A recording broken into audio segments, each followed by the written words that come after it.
नमस्कार, बहुत स्वागत है आपका। आप देख रहे हैं भाग्य चक्र और मैं हूं आपके साथ शैलेंद्र पांडे।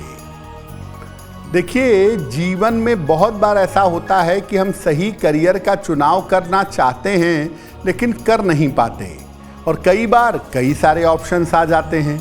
तो आज हम आपको बताएंगे कि किस तरह का करियर किस ग्रह से संबंध रखता है और अगर आप वो कैरियर बनाना चाहते हैं तो उसको बेहतर करने के लिए क्या करें।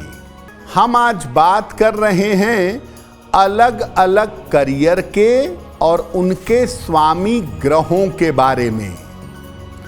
सबसे पहले जानते हैं कि करियर का ग्रहों से क्या संबंध है। देखिए, आपकी कुंडली के जो ग्रह हैं वो ही आपके करियर का निर्धारण करते हैं। जो ग्रह कुंडली में सर्वाधिक लीड करता है उसका प्रभाव आपके जीवन पर सबसे ज्यादा पड़ता है। कुंडली का दशम, द्वितीय और छठवां भाव ये बड़ा महत्वपूर्ण होता है आपके करियर के लिए और करियर के निर्णय के लिए। लग्न का जो दशम भाव है उसका जो स्वामी है वो नवांश में कहाँ बैठा है, ये बड़ा महत्वपूर्ण बिंदु है। लग्न के दशम भाव के स्वामी की नवांश में जो स्थिति है वो आपके करियर के बारे में बताती है और इसको कुंडली के करियर का मुख्य ग्रह कहा जाता है। जब आप करियर का निर्धारण करते हैं, करियर के बारे में जानना चाहते हैं तो सूर्य, चंद्र और लग्न तीनों से विचार करना चाहिए। तीनों के हिसाब से जब आप करियर को देखेंगे, ग्रहों को देखेंगे तो ज़्यादा बेहतर तरीके से जान पाएंगे और समझ पाएंगे। अब ये जानते हैं कि कौन से ग्रह होते हैं जो व्यक्ति को इंजीनियर बनाते हैं। व्यक्ति इंजीनियर बनता है अगर कुंडली में मंगल, शनि, बुध या राहु केतु में से दो या ज्यादा ग्रहों का प्रभाव हो तो व्यक्ति इंजीनियर बनता है। मंगल और बुध का मजबूत होना इंजीनियरिंग के लिए सामान्यतः सर्वाधिक जरूरी होता है। ऐसा देखा गया है कि मेष, मिथुन, सिंह, कन्या, तुला, धनु और मकर राशि के लोग सरलता से इंजीनियर बनते हैं अगर कुंडली में कॉम्बिनेशन है तो। आप इंजीनियरिंग की कोशिश कर रहे हैं और इंजीनियर बनने में अगर बाधा आ रही है तो शनि के मंत्र का जप करिएगा। ओम शं शनैश्चराय नमः रोज शाम को जपिएगा और हर शनिवार को हनुमान जी का दर्शन करिएगा। अब ये जानते हैं कि कब कोई व्यक्ति डॉक्टर बनता है। अगर कुंडली में चंद्रमा, सूर्य, बृहस्पति और मंगल इनमें से दो के कॉम्बिनेशन ज्यादा हो, प्रभाव ज्यादा हो तो व्यक्ति डॉक्टर बनता है। औषधि और स्वास्थ्य का मालिक है सूर्य और बृहस्पति है जीव। इनकी भूमिका सर्वाधिक होती है। मेष, सिंह, धनु, कर्क, वृश्चिक और मकर इस राशि के लोग अगर प्रयास करें कुंडली में कॉम्बिनेशन हो तो ये सरलता से चिकित्सक बन जाते हैं।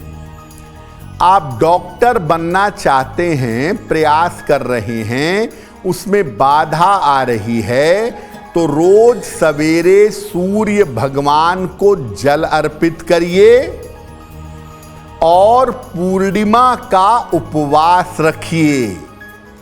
अगर ऐसा नियमित रूप से आप करने लगें तो आपकी डॉक्टरी बनने में, डॉक्टरी करने में बाधा नहीं आएगी। अब जानते हैं कॉरपोरेट क्षेत्र के करियर के बारे में। बैंकिंग, मार्केटिंग, व्यापार या बिजनेस से रिलेटेड करियर, कॉरपोरेट सेक्टर का करियर। कौन से ग्रह होते हैं इसमें? कुंडली में अगर बुध की प्रधानता हो तो आदमी कॉरपोरेट में जाता है। बृहस्पति की प्रधानता फाइनेंशियल सेक्टर में या बैंकिंग में ले जाती है। यानी बुध या बृहस्पति की प्रधानता होने पर व्यक्ति कॉरपोरेट सेक्टर में काफी उन्नति करता है। बुध को पूरी तरह से कॉरपोरेट क्षेत्र का ग्रह माना जाता है। वृषभ राशि, मिथुन, कन्या, तुला और मीन राशि के लोगों के लिए कॉरपोरेट सेक्टर हमेशा बेहतरीन परिणाम देता है। कुंडली में अगर बुध लीड करे तो आप कॉरपोरेट क्षेत्र में बहुत सफल होंगे। बृहस्पति भी साथ में आ जाए तब तो पूछना ही नहीं है। बैंकिंग, फाइनेंस, एजुकेशन, इन तमाम चीजों को आप कॉरपोरेट टच दे पाएंगे। अगर आप कॉरपोरेट करियर में सफलता चाहते हैं तो हरे रंग का जीवन में ज्यादा प्रयोग करें और भगवान गणेश की अगर उपासना करें तो आपके लिए बहुत बेहतर होगा। अब एक और करियर है प्रशासनिक सेवा, एडमिनिस्ट्रेटिव फील्ड। यूपीएससी या स्टेट सर्विस कमीशन में जो प्रशासनिक अधिकारी बनते हैं उनका करियर किन ग्रहों के द्वारा बनता है? प्रशासन के मुख्य रूप से 3 ग्रह माने गए हैं, सूर्य, चंद्र और मंगल। कुंडली में इनमें से एक भी ग्रह की प्रधानता हो, वो लीड करने लगे तो व्यक्ति को प्रशासनिक सेवा में ले जाता है। वृषभ राशि, कर्क, सिंह, वृश्चिक, धनु और मकर राशि के लोगों को प्रशासनिक सेवाओं में जाने की संभावनाएं ज्यादा होती हैं। अगर आप प्रशासनिक क्षेत्र में जाना चाहते हैं, कुंडली में संभावनाएं हैं और सफलता नहीं मिल रही है, तो रोज सुबह सूर्य देव को जल चढ़ाइए, सोना धारण करिए, स्वर्ण धारण करिए और गायत्री मंत्र का जप करिए। अगर ऐसा नियमित रूप से आप करें, कुंडली में संभावनाएं हों तो प्रशासनिक क्षेत्र में आप सफल होंगे। अब आप किसी भी तरह की नौकरी करते हो, किसी भी तरह का करियर हो आपका, तो नौकरी में सफलता के लिए, कोई भी नौकरी हो आपकी, उसमें सामान्यतः कौन से उपाय करने चाहिए? अगर आप नौकरी में सफलता चाहते हैं तो इसके लिए अधिक से अधिक शनि देव की उपासना करिएगा। एक लोहे का छल्ला मध्यमा अंगुली में शनिवार की शाम को जरूर पहनिएगा।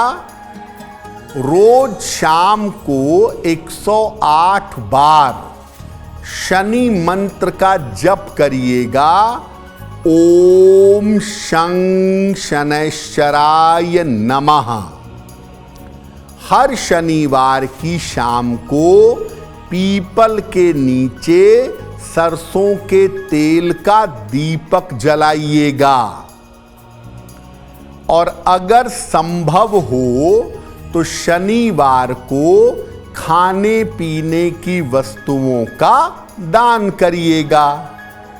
अगर ये उपाय लंबे समय तक करें तो नौकरी में आप हमेशा सफलता पाते रहेंगे। अब अगर आप व्यापार करते हैं, आपका करियर व्यापार वाला है, तो व्यापार में सफलता के लिए क्या उपाय करें? व्यापार में सफलता के लिए श्री हरि और माता लक्ष्मी की उपासना करिएगा। एक सोने का या पीतल का छल्ला तर्जनी उंगली में, इंडेक्स फिंगर में बृहस्पतिवार को धारण करिएगा। नियमित रूप से रोज विष्णु सहस्त्र नाम का पाठ करिएगा, या नहीं पढ़ पाते तो मोबाइल पर लगाकर सुन लीजिएगा। हर बुधवार को गाय को हरा चारा खिलाइएगा और हर शुक्रवार को देवी के मंदिर में, कोई भी देवी हो, माँ लक्ष्मी हो तो सर्वोत्तम है, या माँ लक्ष्मी, माँ दुर्गा, माँ काली, इनके मंदिर में दर्शन करिएगा। अगर ये उपाय आप नियमित रूप से करते जाएं, अगर ये उपाय आप नियमित रूप से करें तो आपको व्यापार में सफलता अवश्य मिलेगी। अब वक्त हो गया है ऐसा क्यों का।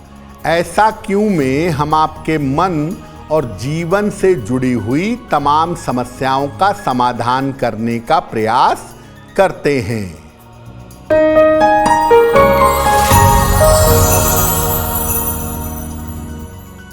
कहा जाता है कि नीले रंग के गणपति की पूजा सामान्य स्थितियों में नहीं करनी चाहिए।